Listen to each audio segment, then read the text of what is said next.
views. I don't want to be Mr. Views. I need banana, tasty banana, put banana in my mouth, squeeze the peel, it comes in, then squeeze banana.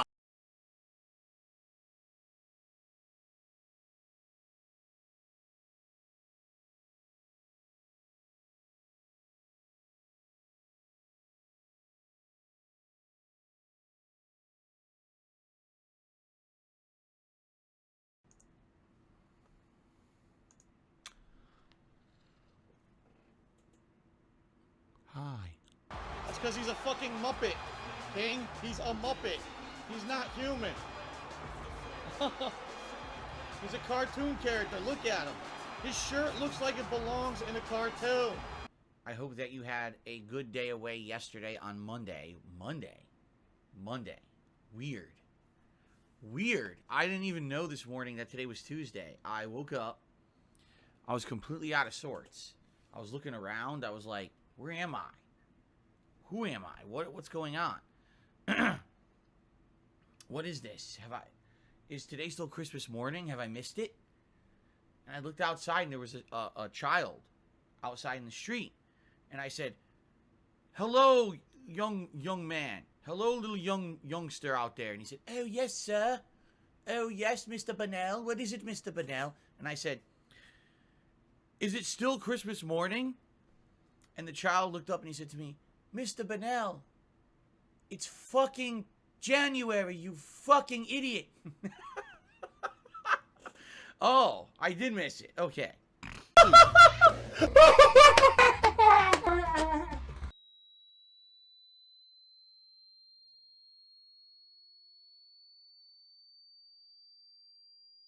For a Halloween marathon.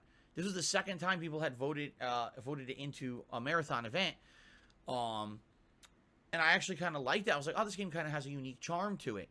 Even though it's definitely outdated, it kind of has this methodology of how to go about combat, and it's kind of weird and wonky, but it's kind of fun. And man, it's zany. Some of the enemies are like fucking zombies and shit. Like, but I thought the game's supposed to be like realistic. You're in the sewers fighting criminals and druggies. No, it's like zombies. Oh, weird, right? But I was having a good time, and people are like, are you aware that this is completely the opposite of your reaction the first time you played it many years ago? That when you played it originally for your Halloween marathon, 3-4 years ago, you hated it. You shat on it constantly. You just basically couldn't stop complaining about how bad the controls were in the gameplay, and you really were like upset about how bad it was, and you never wanted to go back to it. And I was like, you know what it really is, and this is the truth of the matter, is in life, the way you approach things can completely change your attitude and even your reaction to them. Today, I am in a much better place in my life than I was 4 or 5 years ago. Just being very honest here. At one point, I was in a place in my life where my personal stuff wasn't very good. And I was in a place in my career as a YouTuber. At that point, I was still a full-time YouTuber, where I really wasn't liking what I was doing anymore. I was tired of it. It was kind of a shtick of me always crapping on games and playing as many games as possible and pumping out videos. Even though I was live streaming, it was like the live streaming was fan service for my viewers, meaning it was like, oh, if you want to watch live, you can, but don't expect anything out of it because I'm still a YouTuber at heart and that's what I'm focusing on. Man, what a missed opportunity that was, right? And before I was interactive with my audience like I am today with you guys, it was so different and weird. I really wish, this is one of my big regrets from over the years, is that I wish that I had realized earlier that if I had changed up my formula, focused on a live streaming audience, interacting with you guys, having fun conversations, social interactions, having you be a part of the content, having you be a part of the playthroughs, that what I was doing would have been way more meaningful. Up front, all right? Stop asking. Because all day yesterday I'm playing Fall Guys, I'm having a blast, and people in the street chat, play with us, join the party, play with us, join the party, come on, friends us, add me, no, shut the fuck up. Okay, my second story for today will not be incredibly lengthy, and I'm certainly not going to go on a crazy tirade like I did the other day about it, but I'd like to do a follow-up story about the DMCA deal that has happened recently on Twitch. Oh shit, here we go again. For those who don't know, there's been fads going on Twitch. They call them meta, which doesn't, it's not even what meta means, but these content creators are so dumb that they term these things in a way, they start using them terms that don't mean what they mean, because it's like it's a meme or a fad to say this. So the meta on Twitch for big content creators was to stream full episodes or unedited movies of television shows and movies, and without any kind of permission. They would literally just play an episode and just sit there like this and commentate over it. Maybe pause it a few times, do commentary over it. Okay? Completely illegal. They don't own the rights to do that. That's why shows like Mystery Science Theater 3000 back in the day couldn't do that with new movies. They had to do it with old movies that were considered public domain because the trademark and or copyright had expired for them. And that's why those same guys who do Mystery Science Theater 3000, if they want to do commentary over a new piece of content, they record their audio. You pay for the audio, and you have to then have the rights to the show or movie, press play, play their audio over it, and it kind of syncs. They call it riff tracks. It's a really great way to skirt the whole copyright and DMCA issue when it comes to that kind of content, but still do a running commentary over it. But all these content creators on Twitch say, we don't care about that. We don't care about the DMCA law. We don't care about what's legal or not. It's the meta, which doesn't make sense. That's not what the term means. But what they're essentially saying is it's a popular fad now to do this, okay? And the funny part about this is, okay, Twitch has a legal liability to enforce the law. They can't just ignore the fact that their most popular content creators on their site have all collectively decided to break the law together. You know what I'm saying? So this became a big thing last week when Pokimane, one of the bigger streamers over there, got shut down for 48 hours for violating the DMCA law. I don't know what the hell she was watching, but she was watching an episode without permission, and her channel got suspended for 48 hours. Okay, now, you might say, oh, good. You know, at least justice was served or whatever, lesson learned. And I did some commentary about this last week or earlier in the week, and I said no, because here's the problem with these big content creators. They feel like, and rightly so, they feel like they're completely insulated from consequences for anything, because they get so many views that then equate to so much income, whether it's ad revenue, whether it's, you know, cheering or super chat revenue, subscriber and membership revenue, tips during streams, which they don't call tips, of course, or they call them donations because they lie about it probably on their taxes. Who knows why they call it donations when really it's tips? I have no idea. That's why I call it the right thing. I did everything correct. But anyway, the point I'm making is they make so much money. Plus, by the way, what you got to understand with these bigger people, they have sponsorship deals out the ass. Like behind the scenes, they're probably making just as much money as what you see take place on one of their live streams. They're doubling up with the amount of opportunities that they get on a daily basis just to push a product or whatever. Okay?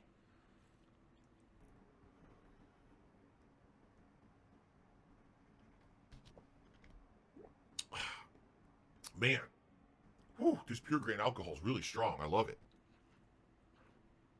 So that being said, this upper echelon class of content creators feel completely immune to any kind of consequences because they feel no matter what they do, they can just easily go to another venue. They can go to another platform, or they'll get a slap on the wrist. They come right back, and what happens? Their fan bases are so, I don't want to say dedicated, but just like infatuated. I don't even know what the proper word is, but you're watching someone who literally did something outright wrong. Okay? You're doing it outright wrong. We know you're breaking the law. There's no defense against this. You're watching someone else's content that you have no rights to, and you're making money doing it. That's the only reason you're doing it, is to make money. You're doing commentary over it. You're advertising, monetizing, doing all these things, accepting contributions while you do it, right? You get punished for it. Oh, you're off the site for 2 days. And then what happens when you come back? You're rewarded. You're rewarded. Because now your fan base is so, I don't even know, programmed. I guess maybe that's the word I'm looking for. These fan bases become so programmed to think that the people they like can do no wrong. Oh, they didn't do anything wrong. All those content creators who are streaming that copywritten content, there's nothing wrong with that. So when they come back, man, they didn't make money for 2 days. I have to fucking really help them out. So now they double up and triple up on their contributions on that stream, the big triumphant return stream. Wow, you didn't do anything for 2 days. You sat on your ass because you broke the law. You come back and you get fucking rewarded, showered in contributions and positivity. Welcome back. Here's confetti and streamers, and here's a giant wad of fucking money, right? I just care about money. I just can't help it. I'm so just enveloped in greed and money. I need money. I need money. And I just kind of shake my head, and I'm like, until people actually get held accountable for doing things wrong, no one will ever learn, and no one will ever stop doing it, okay? And the reason I'm bringing this up today is because I guess it was yesterday, Pokemon's suspension was lifted, and everyone, of course, eyes on her for her return stream to see, of course, she made a ridiculous amount of money. What a shock. But on top of that, of course, excuse me, she's talking about this whole meta, which again, it's not what the term fucking means, but they make shit up, and then everyone repeats it because they're dumb. They're dunces. They're parrots. Okay? Oh, well, you see, the one thing that I really don't understand about this whole thing is everyone seems to be calling us lazy.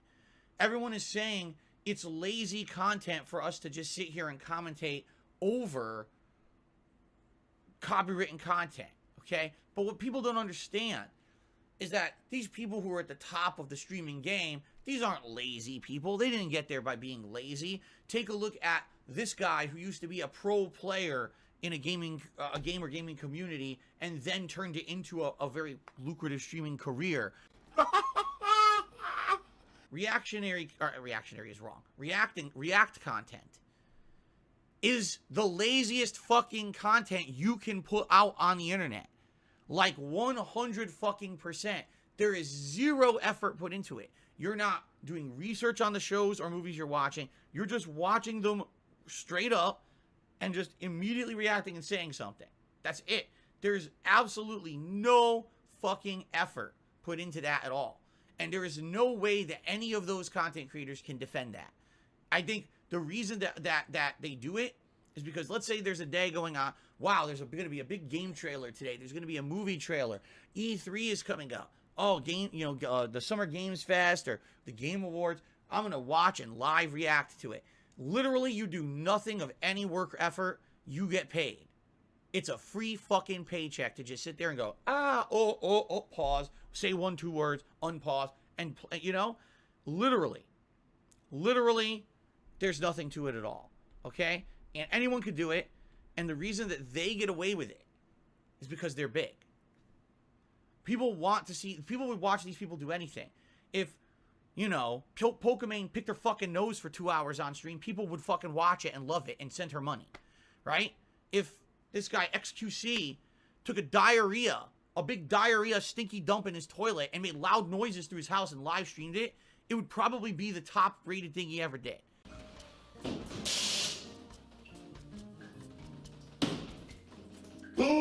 That's what I'm saying. Like, these people have such rabid followings on the internet that they could do whatever they want and they could get paid for it. So if you got a lazy day and you literally don't want to do any work today, okay, you do react content. And there's no one on the fucking planet that can dispute this. I, as a content creator, can tell you this. I can tell you it's the easiest shit you can possibly do.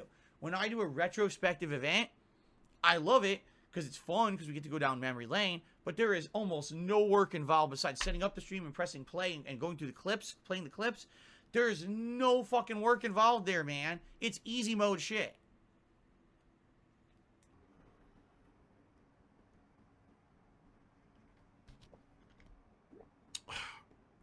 Man, whew, this pure grain alcohol is really strong. I love it. So, fair enough. You want to tell me you work hard and that's how you got to where you are. Fine. I'm not going to sit here and argue with you. I may not like your content. I may not like you as a person, but I'm not going to dispute the fact that you worked hard to get to where you are. That's fine. However, it's not just about getting there. It's also about deserving to stay there. And when you're telling me that today you actively chose to rip off someone, to steal content illegally, rebroadcast it illegally, to actively know what you're doing is wrong to the point where you actually make a mirror broadcast and recording of yourself just in case you get shut down for DMCA claims. Yes, this is happening where these content creators are actually purposely mirroring themselves. So if they get shut down in one case, they can keep going and upload it somewhere else or rebroadcast it somewhere else and still make money on it, even though they're breaking the law. They know they're breaking the law. They don't care. They want the free paycheck. Okay? And it's ridiculous. Okay? It is. It absolutely is unjustifiable that they're doing what they're doing. Okay?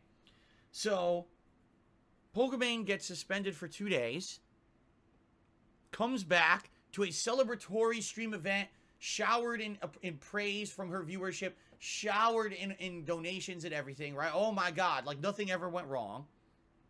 And the one thing she has to say is, well, we're not lazy content creators. We don't deserve to be treated like this because we're all hard workers. That's how we got where we got. All right? Ladies and gentlemen, I'm just gonna try to summarize as much as I can. I've said it before and I'll say it again. You have to, in life, be careful what you support. Because if you support the wrong things, the wrong people, this will be exactly what you get from every direction. Why am I poisoned? Why am I toxic? Those people will continue to be successful, and you will only see that kind of content. There's a very good reason why on YouTube right now, the vast majority of people who are successful do drama videos, stunts and pranks, over-the-top, wacky, zany, irresponsible, dumb fucking shit, because they gamed the YouTube algorithm, okay? There's a reason why every top content creator on Twitch does the meta. They all do the same things to jump on waves of popularity to make a buck. There's a reason why they all do it, right? In life, perhaps what you should really do is support people who put out content that you find is actually meaningful and not just popular, okay? And I know that sounds hipster, that sounds alt, that sounds, you know what I'm saying? That's not mainstream. I agree with you. Very much my opinions are not in line with what most of the mainstream people out there will tell you, all right? You get definitely an alternative take when you watch my content and you listen to my podcast and the things that I have to say, okay? The bottom line here is, if you support the people who do these kind of shit, these things, all you will get is people doing the terrible shit. All right? Really. This will become all that's popular. Because everyone will say, I have to steep to these levels to make a buck and make a living doing this. Because it's become the only way to do it. You see what I'm saying? So, if you support someone who literally breaks the law, willingly knows they're doing it, and they know that they get in trouble for it because they mirror their content, knowing that they're breaking the law, and at any moment they can get shut down for it. But they don't care, because all they care about is this, making a buck and taking your money. Anything for this, right? Okay? So if that's all you care, if that's all they care about, they do that. Then they get punished for it, come back acting like they did nothing wrong, and the only thing they have to say for themselves is, well, I'm not lazy because I did work hard to get where I am. And they completely ignore the fact that it is lazy content they're putting out to make a buck. They're trying to brush that under the rug. Okay? If that's the kind of content you support, go ahead and congratulations. But don't say, I didn't tell you so, when all you see remaining in a few years is that kind of content creator. The make money by any means necessary, disrespect the audience by doing dumb shit, no meaningful content of any kind, no quality to the content they put out, lowest common denominator of just make a buck, who cares what the fuck I have to do to make that buck, and literally being terrible role models for everyone on the internet. And the other thing that I said the other day is what you got to understand about this is that these bigger content creators, sadly, it shouldn't be this way, but it is right now. They represent all of us as gamers and as well as content creators.